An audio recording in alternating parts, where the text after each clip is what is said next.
and I'm alone. Now, I was alone there for an eternity, and what I mean by that was absolutely no sense of time. But I thought about my life, thought about what I'd done and what I hadn't done. I thought about the situation I was in, and the conclusion that I came to is that I had lived my adult life. I had lived a selfish life. My only God in my adult life was myself. I realized that I was, something terribly, terribly wrong with my life, and that the people that attacked me were the same kind of people that I was. They were not monsters, they weren't demons. They were people who had missed it.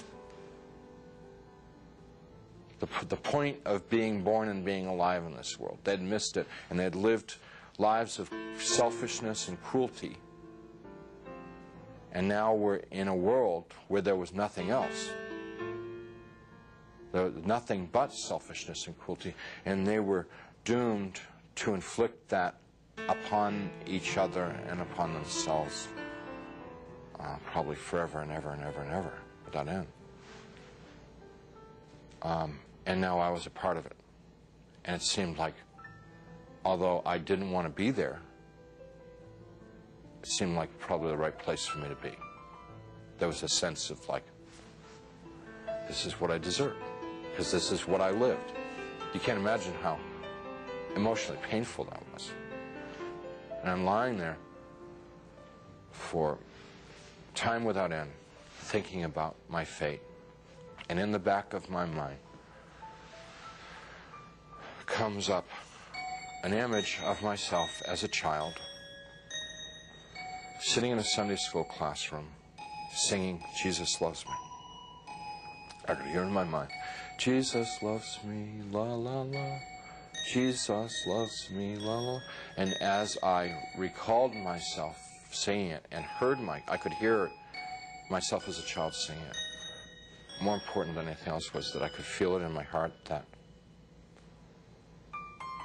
there was a time in my life when I was young and innocent, when I believed in something good, when I believed in something other than myself, when I believed in someone who was all good, all powerful, who really, really cared about me. And I knew that I wanted that back, that which I had lost, that I'd thrown away, that I'd betrayed. I wanted that back. That I didn't know Jesus, but I wanted to know Jesus. I didn't know His love, but I wanted to know His love. I didn't know if He was real, but I wanted Him to be real. So I called out into the darkness, "Jesus, please save me." Please save me. And He came. He came.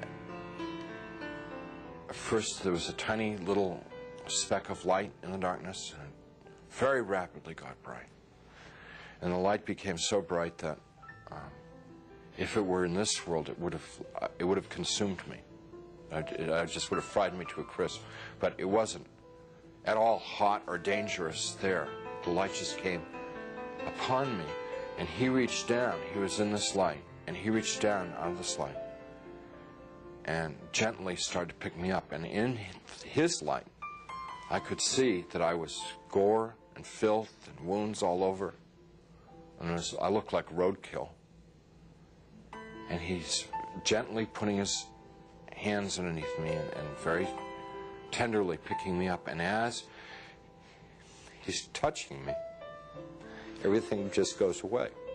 All the wounds, all the pain, all the dirt, it just kind of like evaporated away. And I'm like whole and healed. And inside, just filled with His love, which I wish I could be more articulate about. It's so frustrating not being able to tell people about it, because it's the best thing that ever happened to me in my life. I mean, it's the everything.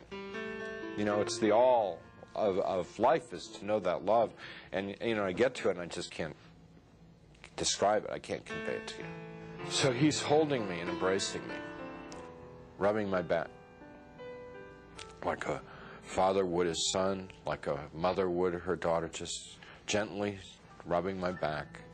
And I'm bawling like a baby out of happiness. I mean, like the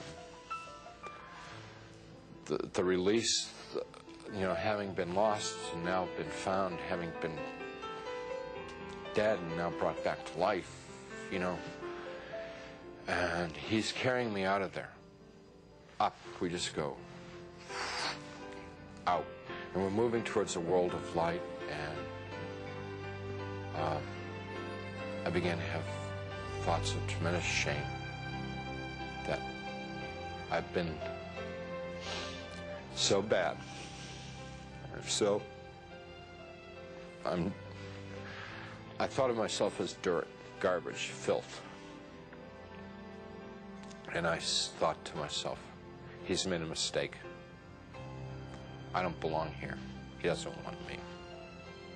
You know, it's like the shame. Like, how could he care about me? You know, why me? I'm bad. And we stopped. We weren't in hell. We weren't in heaven. We were in between. And we stopped. And he said, "We don't make mistakes. You belong here."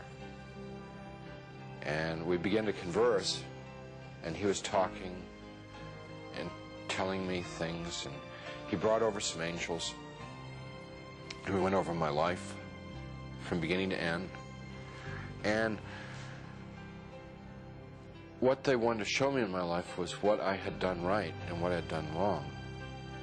And without going through my whole life story, it was real simple, real simple. When I had been a loving, kind person, considerate of other people, it made the angels happy, it made Jesus happy, and they let me know that it made God happy. And when I had been selfish and manipulative, it made the angels unhappy, it made Jesus unhappy, and they let me know that it made God unhappy. What they were trying to convey to me, in a nutshell, was my whole purpose of my existence had been to love God, love my neighbor as myself. That's why I had been created. That's what I was in this world to do and to learn. And I had failed. They told me that I had to